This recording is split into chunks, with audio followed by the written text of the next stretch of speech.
নমস্কার, welcome back Thama diary channel with another new recipe. আপনারা সবাই ভালো আছেন, সুস্থ আছেন। আমি আজকে অনেকদিন পর আপনাদের সামনে আবার নতুন একটা রেসিপি নিয়ে চলে এসেছি।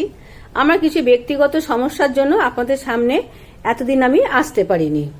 আমি আজকে আপনাদের সামনে পালং শাকের সম্পূর্ণ একটু ভিন্ন ধরনের রেসিপি নিয়ে চলে এসেছি। তাতে দেখুন রাজমিষ্টি, নুন, কাঁচা লঙ্কা, রসুন, হলুদ আর লঙ্কা গুঁড়ো। পালং শাক তো অবশ্যই লাগছে। আমি পালং শাকটা ধুয়ে বেছে পরিষ্কার করে নিয়েছি। এবার আমি এর মধ্যে দিয়ে দেবো 2টো কাঁচা লঙ্কা আর 4 কোয়া রসুন। ঝালের পরিমাণটা আপনার যে যেমন খান সে সেরকমভাবেই দেবেন। এবার চলুন আমি এটাকে গ্রাইন্ড করে নিয়ে আসি। গ্যাসটা অন করে নিয়েছি আর কড়াইয়ে আমি সামান্য একটু সর্ষের তেল দিয়েছি। সর্ষের তেলটা গরম হয়ে গেছে। এবার আমি আগে থেকে ধুয়ে বেছে রাখা এই চিংড়ি মাছগুলো নুন হলদে মাখিয়ে রেখেছিলাম, সেগুলোকে আমি একটু করে তেলের মধ্যে দিয়ে দিচ্ছি। এবার এই চিংড়ি মাছগুলো আমি কড়াইয়ে একটু নেড়ে চেড়ে নেব।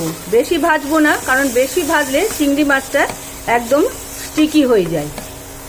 চলুন ফিরে আসি চিংড়ি মাছ কটা ভেজে। এই দেখুন চিংড়ি মাছগুলো আমি অল্প একটুখানি সঁতে করে নিয়েছি। এবার সমস্ত চিংড়ি মাছগুলোকে আমি একটা বাটির মধ্যে তুলে নিলাম। ওই কড়াইতেই আমি দেখুন সর্ষের তেল দিয়ে নিয়েছি। আচ্ছা, তার আগে একটা কথা বলি, আমি কিন্তু পুরো রান্নাটা সর্ষের তেলেই করছি। আপনারা চাইলে এই রান্নাটা সাদা তেলেও করতে পারেন। তেলটা আমার গরম হয়ে গেছে। এবার আমি তেলের মধ্যে একটা তেজপাতা ফোড়নে দিয়ে দিলাম, একটা শুকনো লঙ্কা আর 1 চামচ জিরে। এবার এটা খুব ভালো করে ফোড়নে আগে এটাকে আমি ফোড়নটা নেড়ে নিচ্ছি। এখন ফোড়নটা হয়ে গেছে, জিরেগুলো ফুটতে শুরু করেছে। এই সময়তে আমি এই পালং শাক বাটাটা দিয়ে দিচ্ছি।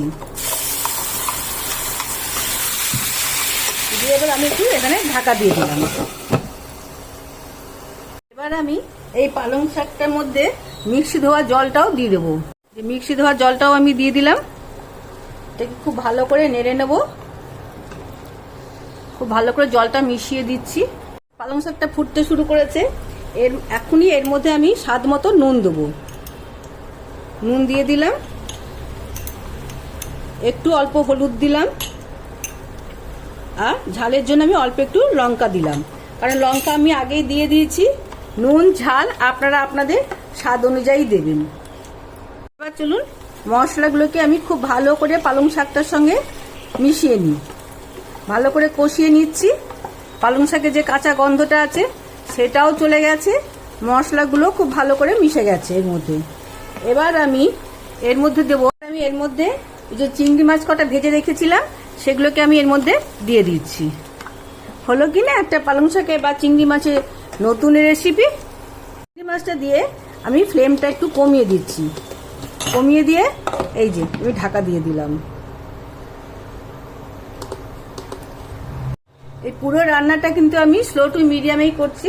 এখন যেহেতু পালং শাকটা আমার কষানো হয়ে গেছে, চিংড়ি মাছটাও আমার আগে থেকে ভাজা ছিল, সেই জন্য দেখুন খুব সুন্দর করে পালং শাকের সঙ্গে চিংড়ি মাছটা মিশিয়ে দিয়েছি। কিন্তু চিংড়ি মাছটা আরেকটুখানি সেদ্ধ হলে ভালো হবে বলে আমি এখানে এটাকে ঢাকা দিয়ে রাখলাম। ফিরে আসছি আবার 5 মিনিট পরে। এবার আমার আবার খুলে দেখে নিচ্ছি যে কতখানি রেডি হয়েছে। হ্যাঁ, রেডি হয়ে গেছে। আর একটুখানি জলটা শুকোবে। যেতে যেতে বন্ধু আপনাদের একটা কথা, যদি আমার এই রান্নাটিকে আপনাদের কোথাও কিছু ভালো লেগে থাকে তাহলে একটু লাইক করে সাবস্ক্রাইব করে আমার পাশে থাকবেন। তাহলে আমি একটু মোটিভেট হই এরকম সুন্দর সুন্দর রান্না আনার জন্য। আমাকে সাবস্ক্রাইব করেছেন তাদেরকে তো অসংখ্য ধন্যবাদ। আর যারা এসে ভিজিট করে যাচ্ছেন, ভিজিট তো অবশ্যই করবেন আমার চ্যানেলটিকে, তার সঙ্গে প্লিজ একটা সাবস্ক্রাইব করে নেবেন। তাহলে চলুন, আমার রান্নাটি হয়ে গেছে। দেখুন বন্ধুরা, আমার পালং চিংড়ি রেডি। আমি ওপরে একটুখানি বাটার দিয়ে দিয়েছি। এটা অপশনাল, আপনারা চাইলে দিতে পারেন, নাও দিতে পারেন। আর আমি কোনো গরম মশলা ব্যবহার করিনি।